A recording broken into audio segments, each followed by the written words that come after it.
So now what I want to demonstrate in this video is yet again applying the facial features to an existing pot. So I'll demonstrate another approach to putting facial features for a face jug into play as I start working with this pot here. So you'll see, here's the pot that we're going to be working with. And it does have a dimple in it that I put in there intentionally. This is a coil-built pot that you saw me make in a previous video, and now I've punched it here with my hand to create this dimple, just to give me something to work with, because otherwise it's just a big round pot. And where do you start? With this, I now have some idea of where things are going. So this becomes the nose ridge, and then the mouth is going to be somewhere around here. So let's start with the idea of the nose, so I can actually kind of bring that in a little bit there, thinking about a nose, and then I'll put some material here for the nose.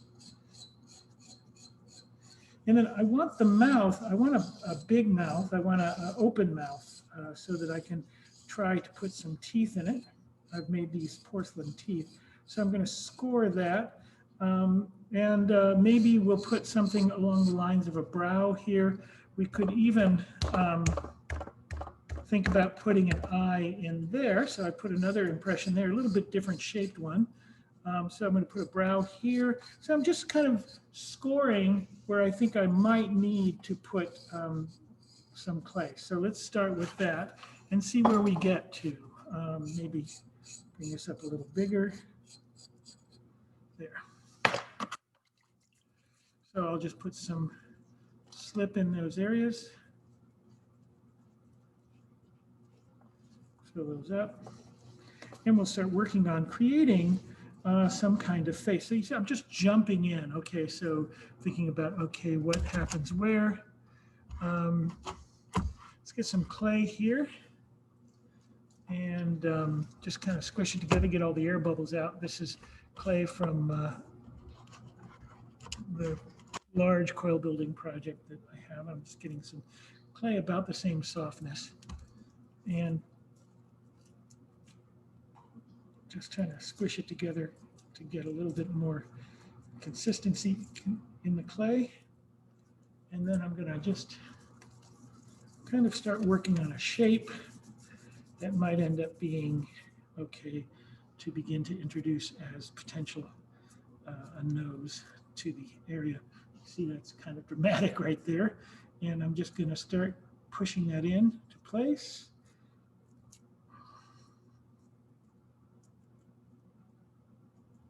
And already, it just takes so little to begin to create a presence, a sense of a real human situation there, because you can see that does start to look quite a bit like a human head now. And all I have done is put a blob of clay where a nose might go.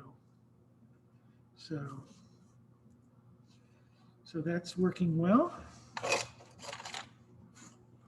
I'm going to follow this idea here, this kind of scooped out area, and I'm going to just follow it right into the nose and make a kind of comma-like shape there. Here on this side, again, my tendency to go for a kind of asymmetrical abstract composition. One of the things I like is if you make anything look realistic, then like if I put a realistic mouth on this, the minute I do that, everything else starts to read as a human face. You put one identifiable quality in, and the viewer will start to read it very clearly. Now here, since I'm going to put a mouth right in here, I'm going to punch that in a little bit. That'll give me a little space in there, and I'm just going to massage that inward just a bit to create a cavity, because this is one I want to try to put teeth in. So we're going to work on that. So we have, you can already see there's a lot going on there that looks very much human. And now, that's a little small. I want to get a little bigger lip going on here. And this is really where the joy of this particular assignment comes in, because you don't worry about what you're doing. The original makers of Face Jugs were making things that were so beautifully, almost childlike, I want to say. They're so simple and direct that no matter what you do, it's going to work out, because they made those pieces that you've seen on the PowerPoint lecture and through some of the videos. And they have a wonderful charm about them, and they're very simple and direct. And I think the message to us is you really can't go wrong. And I'm going to show you some things that I do that give me a sense of realism. I'm going to score that to give it a little bit more adherence. And one of the things that I do is that I've said already when you've seen it in a few other videos, is when I make a tapered coil like this for a lip section, I don't touch this top area here. I don't press on that or shape it. I just put it in place, and then I work. Let's see, I'm going to have to get to that, so I'm going to have to lift it up a little bit where I can get access to it. I'll just lift this up. Now the pot is not attached, so it could easily come off if I'm not careful. I want to clean my hands here. And so what I can do here, see if I can just, that's tough. I guess I'm just going to have to work almost blind. I can't really see where I'm working there, but I'm just kind of working from a bit of almost memory here. I'm going to just get this worked into the chin area. And just kind of work that in. And what I've noticed is I need some extra clay back behind here, back in here, so that I can get teeth placed. I think I'm going to need a little extra clay in there. So I'll show you how I'm going to do that.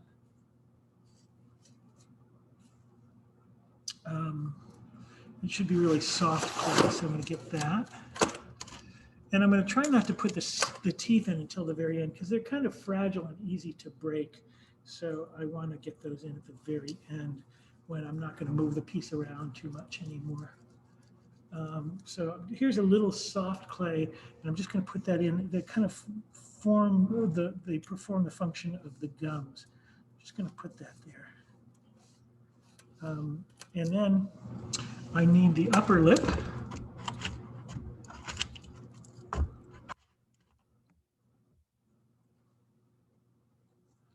Just going to get some of the scrap clay, and this is a kind of technique for getting air bubbles out. You take this lump of clay and you break it, and often you throw it hard together, but I don't want to splash clay all over the place with these computers and things around.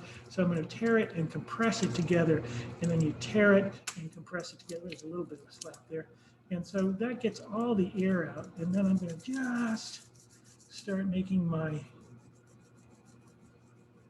tapered coil here.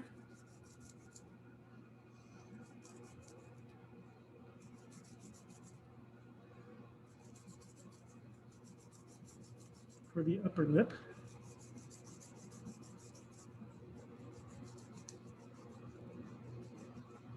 Let's see what that looks like here. It's a little big, but let's see. It might work.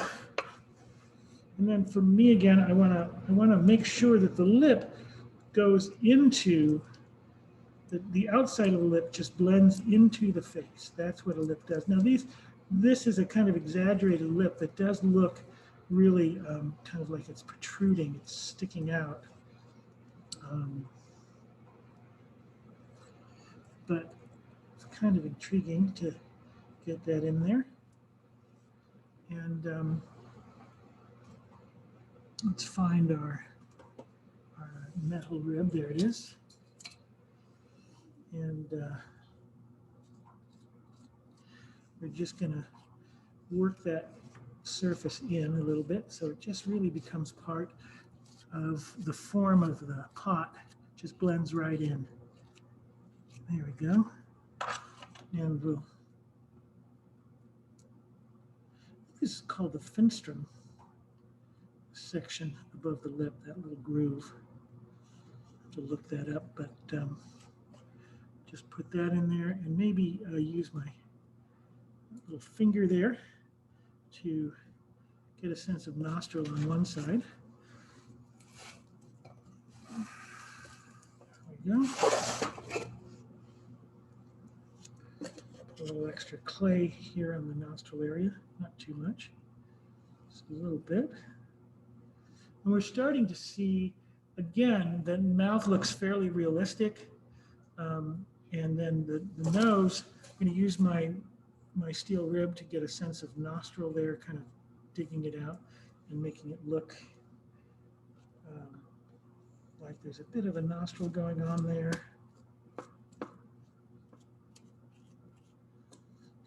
So there's some interesting areas too to think about, which is about the human eye. So you see I've scored the brow and I'm going to score the cheekbone.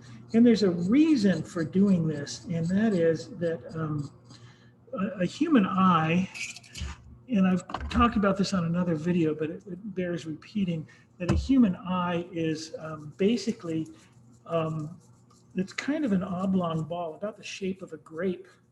And it's really about the same consistency. So it's a kind of ball there, and it sits between the brow and the cheekbone and the ridge of the nose. And if you were to feel those parts on your own body, you'd feel how hard that it's all hard bone, all with the purpose of protecting this eye from getting squashed. Because if anything happens to this eye, you know, if the eye gets slammed into anything, it starts to get all kinds of problems with it. It gets, you know, gouged, and eyes are our they're really our most valuable sense. It's the one we rely on as an animal for navigation and protection and everything. We use our sense of sight almost more than anything else. So what I'm going to do now is to think about that ball shape as I'm going to make a more realistic eye on this side and less so on the other side. So here, I push this in, and I'm kind of paying attention to the shape of the pot too as I go. It's a nice size pot. It's got a bit of a scale to it. So I'm just going to push this in, and I'm thinking about the ball as I do this, because remember, an eye is, so I started with kind of indenting a socket, but an eye is a ball shape. And when you look at someone's eye, when you see somebody's eye, it is what you're seeing is just, when the lids are open, you're seeing just a sliver of that ball surface. So it is all about that ball shape. So I'm just putting that eye in place there. See, it's kind of like a big lump there now. But now let's take this. This is actually a handle of an old paintbrush, and I've carved both ends with little curves, and those are really helpful shapes for this next move. And this is kind of for you kind of curve it in. And the interesting thing about an eye is that the eyelid follows the ball. It sits and rests right on top of the eyeball. And as I put this tool in place, I'm going to move it, curving it up and curving it down and curving it left and curving it right, always thinking that I'm moving it across the surface of a ball. And you very rapidly get exactly that. You get the look of an eyeball. And then that works really pretty successfully in giving you the impressions you need for a existing form, for a real eyeball there. So that's quite a large eye. It might be good for this piece to have something so prominent. And I might close down the lid a little bit. You can see that lid's quite prominent. And so what we're going to do first is just kind of clarify things a little bit. One interesting area to know about is that for the outer edge of the eye, we'll just bring the lower lid in to rest right on the ball. Again, the eyelid is determined by the shape of the eyeball. It's just some, this little piece of flesh resting right on the ball. So that gives you a realistic look of an eyelid. This one's got a rather big, baggy, kind of saggy under eye there. And then as I get the top one into place, there's a couple of things I want to think about. It's a little bit more that I need, so I'm going to thin that out just a little bit.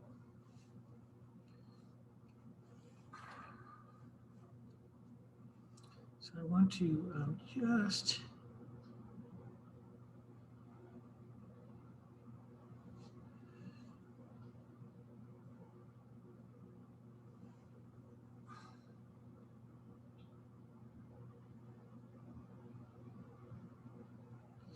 just work that eyelid right onto the ball.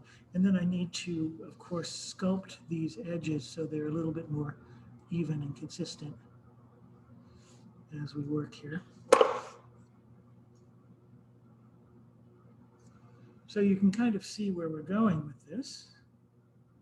It's looking pretty good. And you'll notice how the upper lid just drapes over the lower lid. And that's, if you look at your own eye, you'll see that that's exactly what's going on. So I'm just using this curve tool. And you might find a spoon is useful for this. Now check out this last little bit here. When we get to this section here, this is where the tear duct is. So I don't want to break that out too much, but I want to get a sense of just a little tear duct here. That's how that part of the eye is usually terminated in a kind of a little teardrop shape, actually. It just looks like a little tear duct there. Now the other thing is that we want to get a sense of where this person is looking. Now maybe I'll have them look over that way a little bit. So what I do is the iris and the pupil of the eye are dark. It doesn't matter if you have blue eyes, green eyes, black eyes, brown eyes. Compared to the white of the eye, it just looks dark. And the way you can get something to look dark is you can just push it inward. And that inward push makes it look it makes it look like a dark iris. And you want to leave a little clay somewhere like this, just this little bit of clay here that picks up the light, just like a reflection on the glassiness of your eye would be. The other thing you want to do is you want this section here of your eye to be, curved, but you don't want it to be rounded at the top. You want it to disappear into the eyelid. You don't want it to be a circle. Because if you have a circle, if you're looking at an eye, and if you actually see the whole eye, the ball of the pupil and the iris, you see all of that, it's because they're either terrified or they're wearing uncomfortable lenses. So rather than do that, if you look at yourself in the mirror or you look at anybody else, you'll see that the eye is covered up top and bottom by the lids. So I'm going to do that. And I can work out final details when the clay gets a little drier. Right now it's pretty soft. And you can see I've put that iris way over to this side, which makes him kind of look like he's looking over that way. So we'll do more of that in a minute. One last thing maybe, oops, I just gouged the nose. Gotta fix that. One more detail that we might talk about with the eye is to give it a little bit more credibility around the lids, you need either a fettling knife or some kind of thin blade. An X-Acto knife will work nicely for this as well. But let's see if I can find a fettling knife to do this with.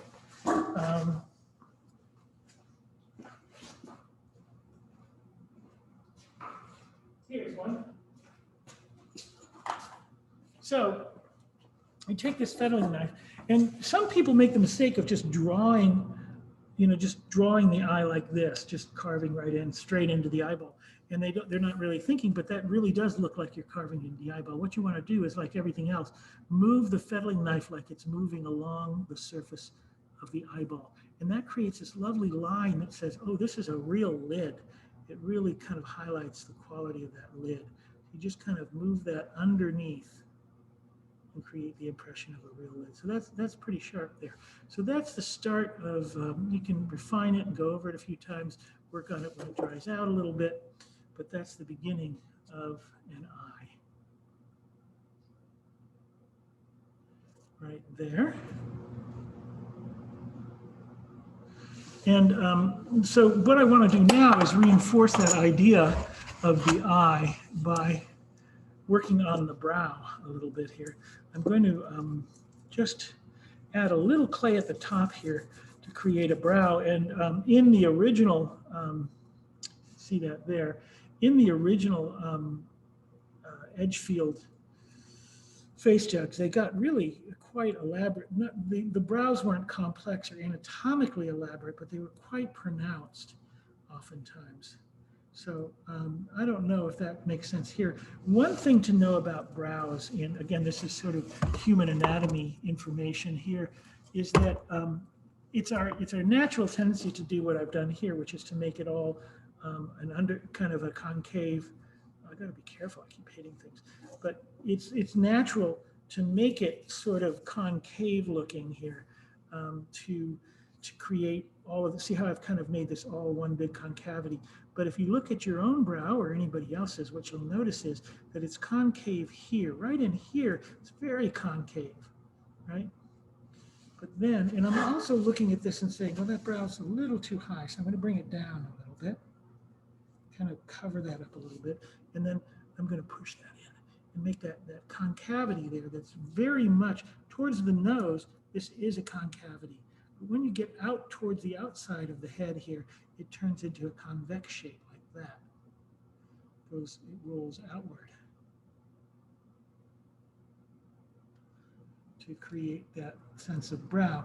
Now we've got, what we've created here is a sense of the, starting that kind of bony protrusion that as much define the eye as anything else, which is this, the brow and the cheekbone, which we'll do next. And the ridge is already there, the ridge of the nose, the brow is kind of running into.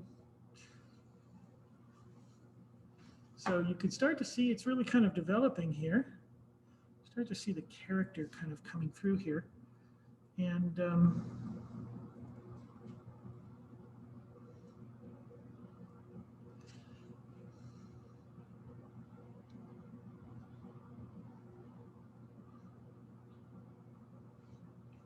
there's another area that I'm thinking about. The very end of this is two more things we need to do. We need, and usually when I say that, there's usually 3 or 4 more things, but let's see what we can find here. I'm going to just put in some cheekbone here. Again, just kind of surrounding the eye. And this one is more rounded. And we just kind of put that in there. Just blend that in to the nose. And just build that up a little bit. And we can also emphasize the cheekbone more by creating a depression right here. Just say, okay, this goes inward and the cheek comes out. So the cheek is holding the skin as it goes around into this little depression here.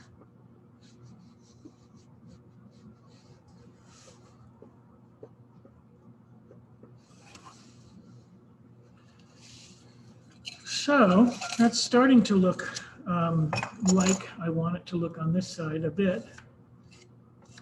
We do need ears. We'll get those in just a minute.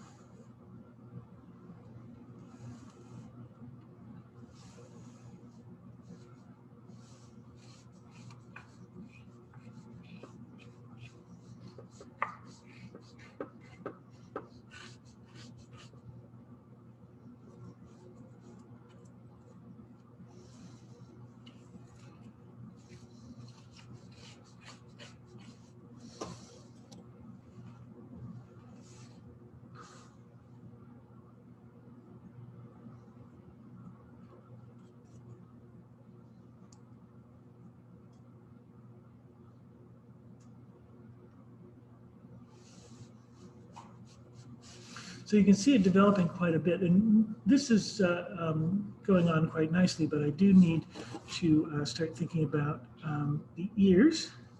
So I'll do that.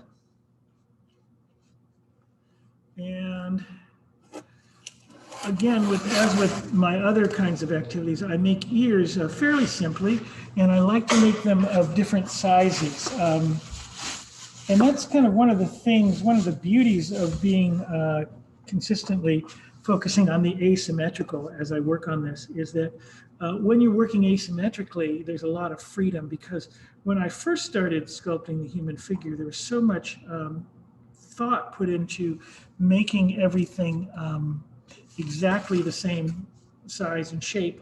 2 ears exactly the same, 2 eyes exactly the same. But once you abandon that concern, then what happens is you get to just kind of compose and respond to things. So you can see here, there's a big ear and a little ear, and I really like that look. So I do have habits. Sometimes it's best to stop doing something that works for you, and so you can find something else, you discover something new. But I do like this idea. So I'm going to put this ear on, and I can choose to make it as simple or as detailed as I wish. So right now I'm going to start with simple, and I've scored and slipped, and I'm just pressing it into place and changing starting out pretty thick. So as I shape it, I'm actually adding to the joining qualities of, I'm really joining the ear onto the pot. And that's working nicely there. I'll do something. I've got, so this flows right into the piece. And then here, I'll come in and I'll just cut it a little bit. I like that sharp line. Not sure what it means. And then here, also, I'll let this kind of taper into the side of the head. And that's an ear. So you can see it works pretty well. And then I'm going to make another one there. And now you see that's the little ear. And it takes so little to suggest an eye. That's actually a little piece of clay that's stuck on there, but doesn't it look like an eye? So once I've got the lip and something that looks very much like a nose and a mouth, I've got the mouth, and then I have the more realistic eye on the other side. What starts to happen is that you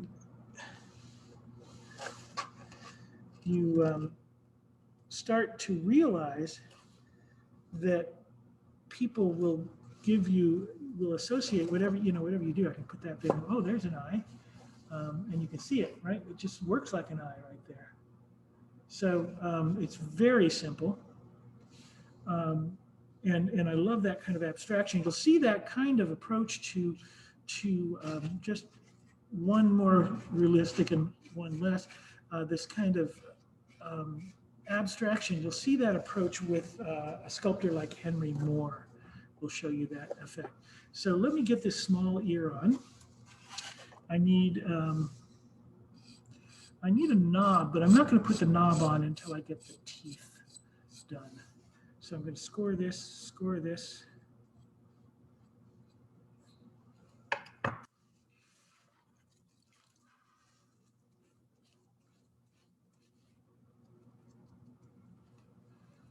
Put some slip on there and just compress that. Again, I'm doing a lot of joining. I start with the ear much thicker than I need it, so I can really compress it down and join it that way. So, because every joint needs to be pressed in. So there you go. You see that ear is kind of pressed in there. And then I'll come in here and I'll just take that section out, like I want to do. And then I'm going to just kind of nurture that little taper in there and call that, for now, that's where I'm going with the ear. Another thing I will do, which I like to do, is to put a hole in the bigger ear, or one of the ears. Usually it's the bigger ear, but I'll put a hole in there And what that becomes is an opportunity to hang something on there and call it an earring. Anything, by definition, anything that hangs off an ear is an earring. So you can really have a lot of fun with that. I often use fishing lures. I'll put a big brassy or a colorful fishing lure. I cut the barbs off the hooks because those can be rather painful otherwise. So if you start to see there, it's got, it's really starting to look like a figure. I'll kind of take that out a little bit. Too pronounced there. It's really starting to look like a figure, like a head. It's really kind of working for me. But I need a couple of things. I need teeth, and I need teeth, and I need a handle on the back, but I can't put the handle on until I get the teeth in because I want to lay it down to put the teeth on. So let me set that up for you. In order to lay it down, I'm going to need to get a working board here.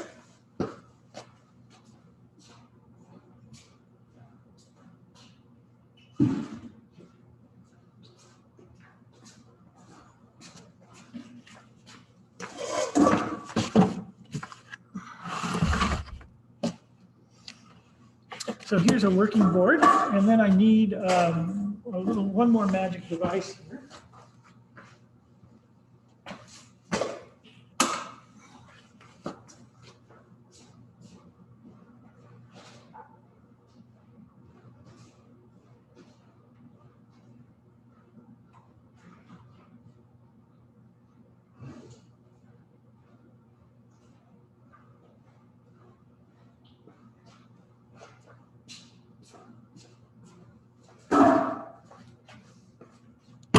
Big piece of foam. And this is really helpful to keep things from getting dinged when you're moving them around. So I'm going to pick up my piece and just lay it gently. Get it off there.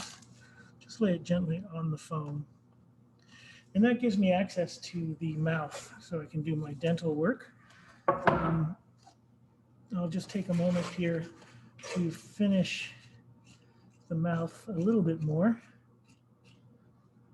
Get more of a look here. Got a little dinged up, but it's natural. I can clean that up when I'll do a lot of work with it as it dries. So, and you can see he's got a little bit of a sneer, which I kind of like. I'm going to really emphasize that. You'll see it when I flip it back up again. Now what I've learned with the teeth, and let me show you the teeth once again. I have big teeth for the larger pot and smaller teeth, the smaller pot here. And I'm kind of guessing at what teeth, what shapes they would be based on looking in the mirror and brushing for so many years. And so I'm going to just take this set of teeth here. And again, what happens, I'll start in the middle and work my way out. So I'm going to start with the bottom. What I've learned is you want to start at the bottom. I should probably clean my hands a bit first and get a bunch of the darker colored clay on the teeth. So what I've learned is you start from the bottom because you want the top teeth to go over. I have them kind of overlap the bottom teeth a little bit. So I want to start with the bottom here. So I'll just take this tooth, and I have to be careful because it's hard to get them in and they're really prone to breaking. I may make the teeth too long, so I'm going to break off a little bit. And then I have to sand it down somehow, scrape it down a little bit. I just need something a little rough. So I'm going to find that real quick.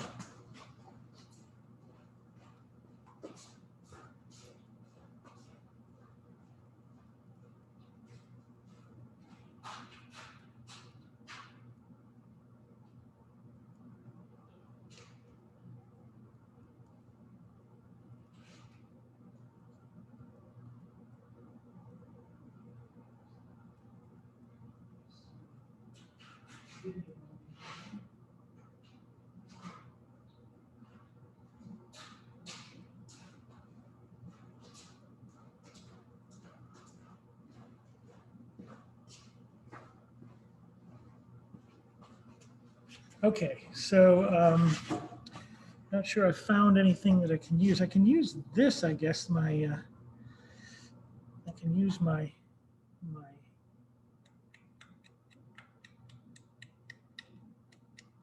It'll take a little too long. It's not very quick. I want to kind of carve it back into a little point there. This is dry porcelain.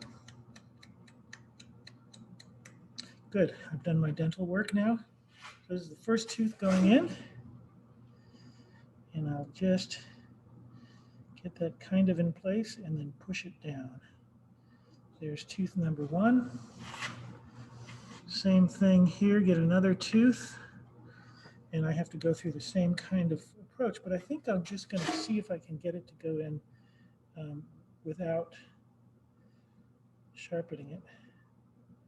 Should work. Tooth number 2 is going in.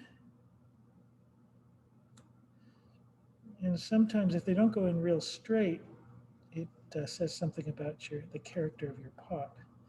Not necessarily a bad thing. See, I'm developing that sneer even more. So that's going in. And then let's put in a couple more.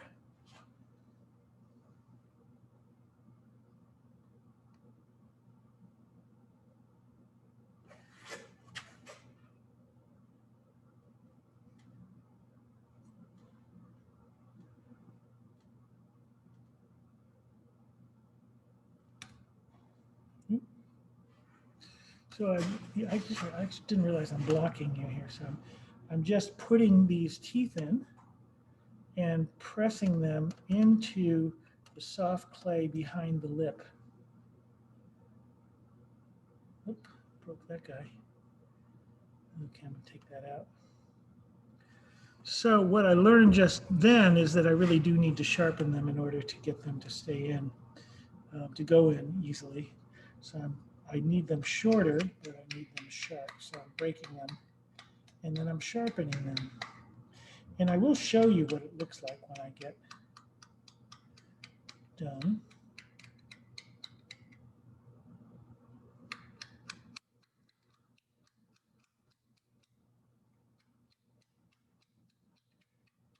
You can see I'm putting a tooth, putting a kind of point on that tooth.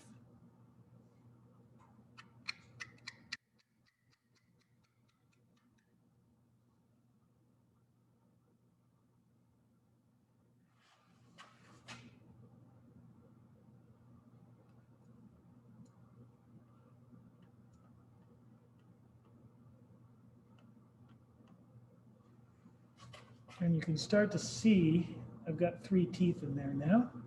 So I'm going for tooth number 4. Could take a while. Big fan of the canine concept too. The canine teeth go in here as well if I can get them in. But there isn't much room to maneuver here. You kind of start to have sympathy for your dentist when you're doing this.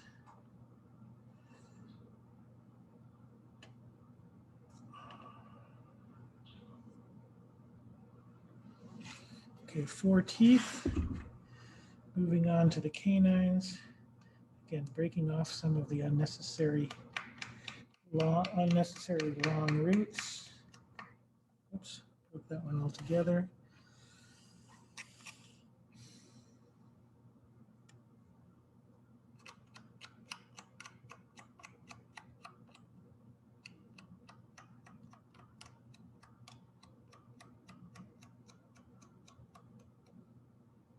Let's see if we can get this one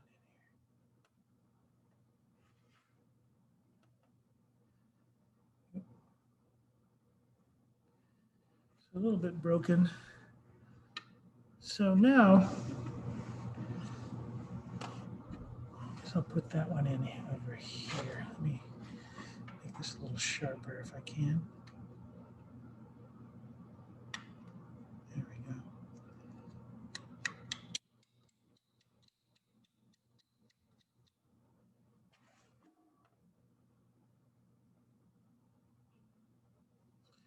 Really difficult to get some of this in here, so I'm trying to get that in.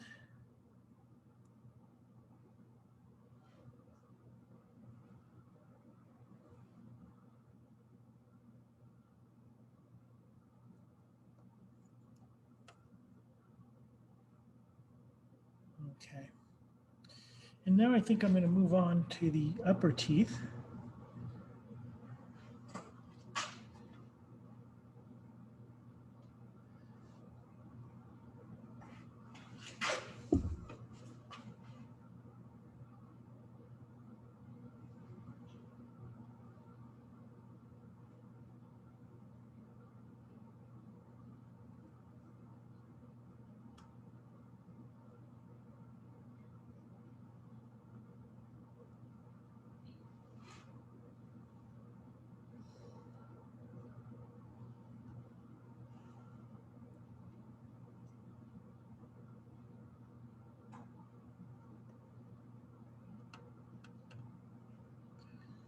One. And I'll give you a look at what this is looking like when I'm closer to it here.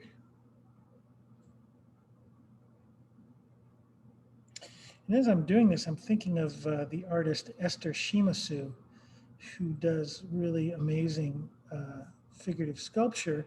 And there's always some great teeth in her faces. And the way she does it is she actually installs the teeth. She builds the face without the back of the head on, and she puts the teeth in from the back, which makes sense as I'm doing this. So that might be an option to explore. Right now I'm just getting these things in. These teeth kind of remind me of Chiclet's gum.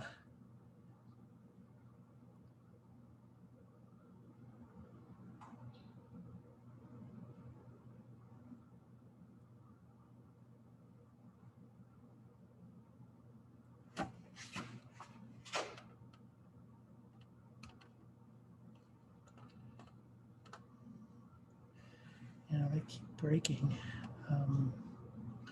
I think I made the roots of the teeth too long, and so I have to push too hard. And it's actually always a challenge to do this part, but it's worth it. The little bits of dark clay that get on the porcelain aren't really a problem because I can scrape that off later. I can just gently scrape that down to the porcelain, much like kind of like going in for some dental care with teeth cleaning. So let's see if I can get a canine in there. And I could make it kind of snaggle tooth if I want. Not have too many.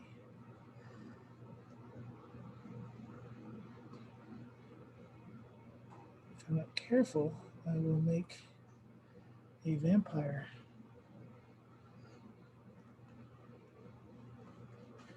So I'm going to clean up the mouth a little bit. Maybe get one more tooth in there if possible.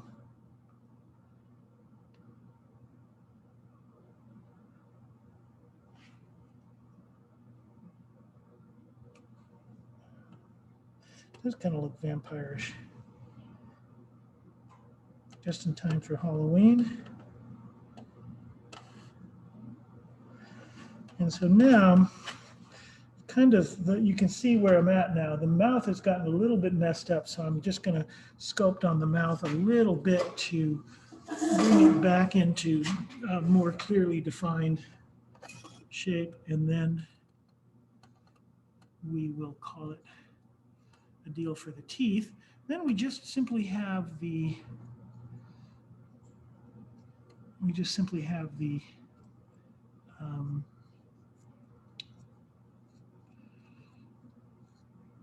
handle or the finger ring, whatever we're going to put on there. to add to the piece, and then it's done. So then we're finished with this one.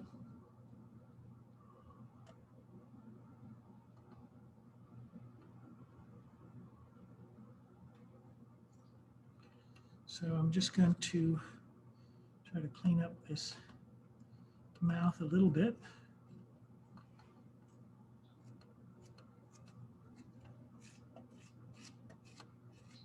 And sometimes it's nice to use this rib because it has a broad blade, and it can help you kind of establish long planes of the form. You can get well-established forms versus when you work with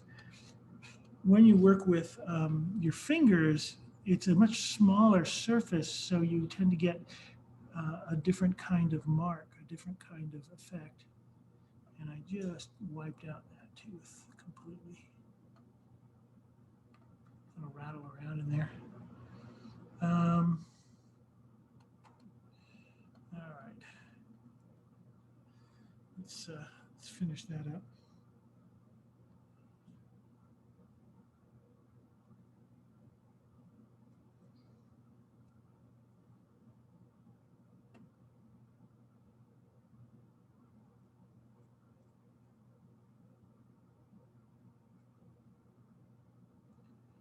And traditionally, the sort of edge-filled face jugs do have a very snaggle-toothed appearance. So certainly that's an established approach to things here. So I'm just working out the mouth. I want it to look a little bit more refined, or I want some of this, some of the ways that I've kind of pushed the mouth around in ways I don't like. I'm going to just work that out a little bit, get that all cleaned up.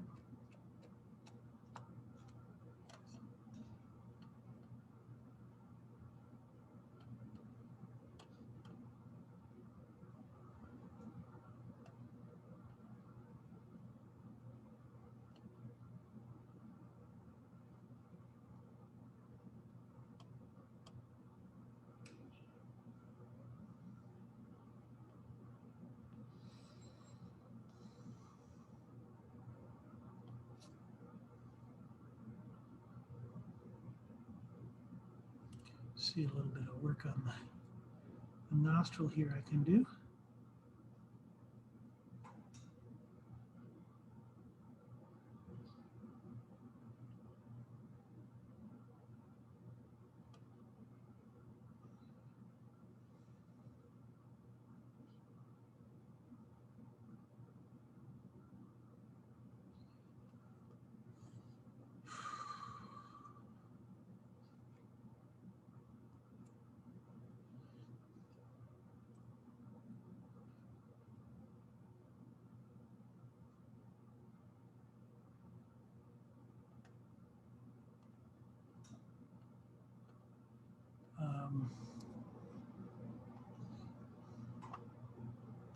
So it's looking pretty good. I'm really getting kind of happy. You can see how that looks.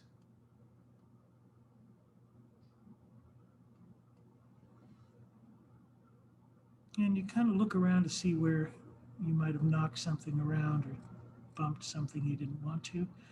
And then a lot of it you can leave to be cleaned up when it dries a bit. You can do a lot of finishing when the piece dries. So now I'm going to put it back on its board.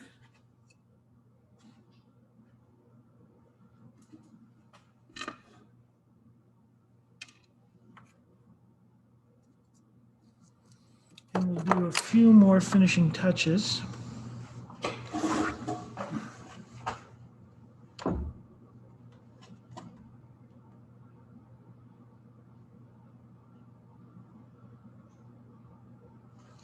Like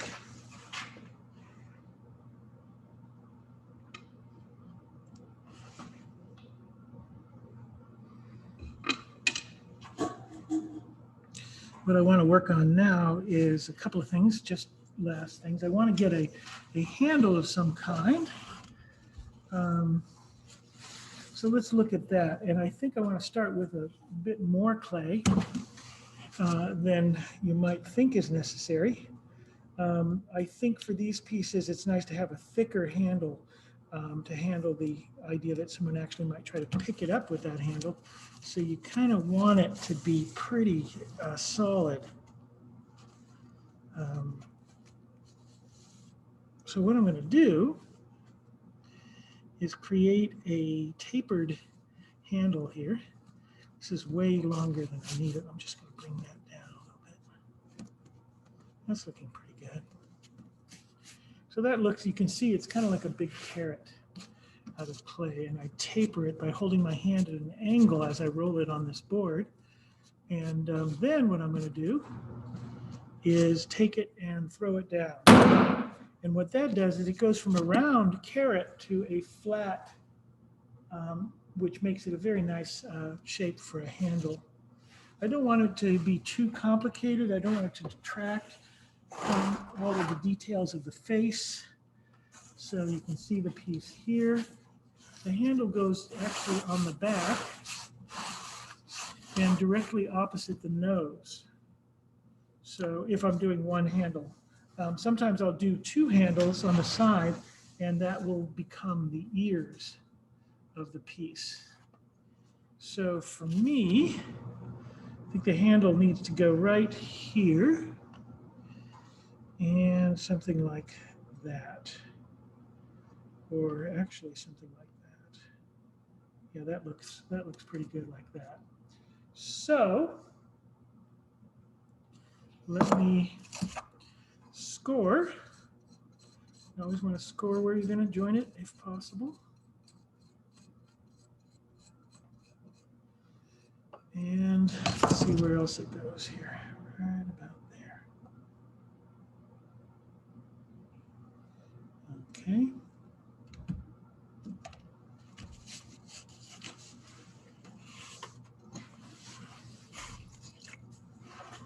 And so the bottom area is right here. So I'm going to put a little slip on there.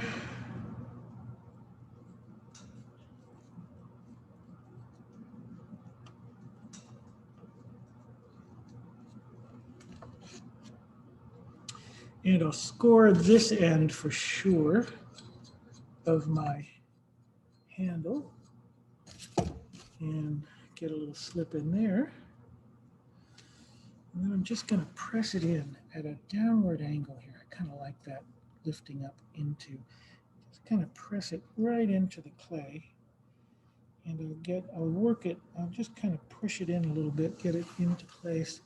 And I'm going to bring this down and make sure before I attach it that it's lined up, that it's straight up and down, it's directly across from the nose, that it seems to be working how I want it to, and that looks good. So I'm going to just take that, you can see the handle there, and I'm just going to push that in. It's not a complicated handle. It's really, there are many more elegant, more complicated handles. I'm not sure these pieces, or at least this one, really needs or calls for elegance, but I will make sure I get a good join on it. Same here. Really just work that in. Make sure that it's getting right into the piece. A lot of times with these, this pottery tradition, both in their face jugs and especially in their utilitarian vessels, their storage pots and their big, they make these huge pots. The handles will go on after they've been built and the clay is a little bit dry. So sometimes it might crack right in this area where the handle is. And so what they would do is they'd put a little piece of blue glass or colored glass or regular glass on there. And so glass melts at a very low temperature and it starts to melt down and it melts into any cracks that have formed. And that's how they would make sure the handles got a good join to them. Let's see, so I think now I'm done with this board. I'm gonna lift this up here. Put that down there, throw that in there. Take this board aside. Get this guy back in place here. And I'll just finish joining this handle, getting it attached, cleaning it up here.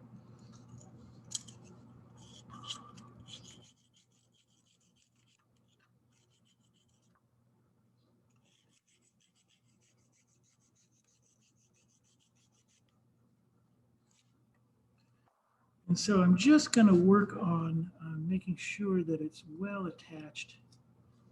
And the kind of rule about handle making is you don't want to get overly fussy. You don't want to work it and work it and work it, because what ends up happening is it starts to look overworked. So we don't want to do that.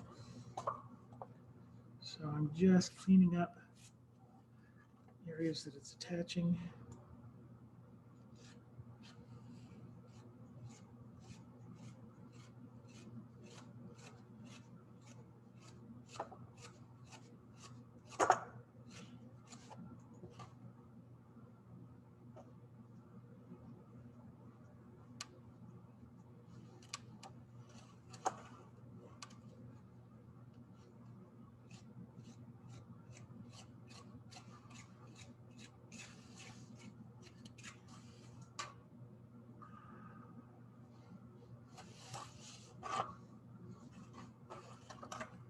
And so that's a pretty acceptable handle for this kind of form.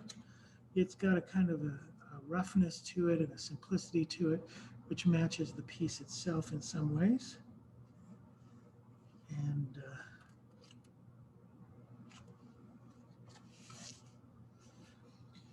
And the last step, I kind of saved this for last because it's so fun, is that you see here that we don't have, this is a blank area here, and we can make this an eye, and we could put it down there. See how down lower, we can put it higher up there, wherever we like it. I think I'm going to put it right about here. I don't want to punch a hole in it, which I may have done, so I'm going to put a little clay in there to make sure I didn't punch a hole in it.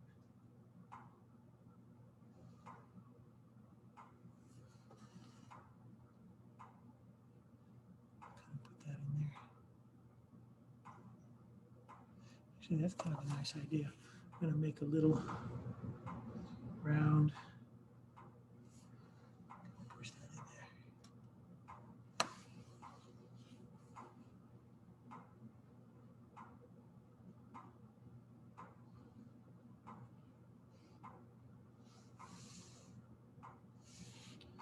And we'll play with it just a little bit more.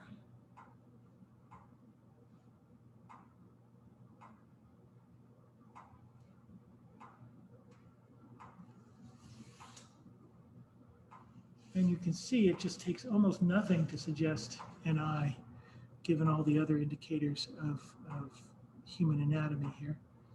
I'm just going to give it a little bit of a brow.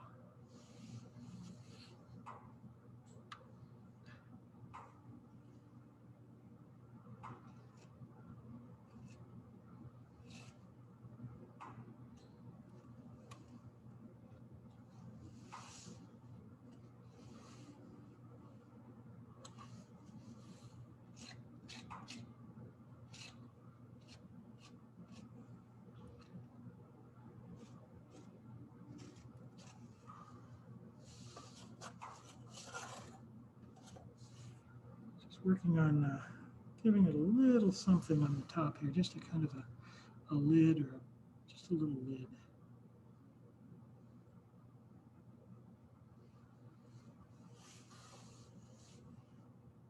Like that. And that's a wrap. That is the finished piece. There is a little bit more, there's some cosmetic work I can do cleaning it up that isn't particularly interesting at this point. It's hard to stop. I just want to keep working it. But that is all for this one. And that is one more example of how to work with human anatomy and faces and to think about applying them to face jugs. Looks a little cross-eyed there, kind of like it.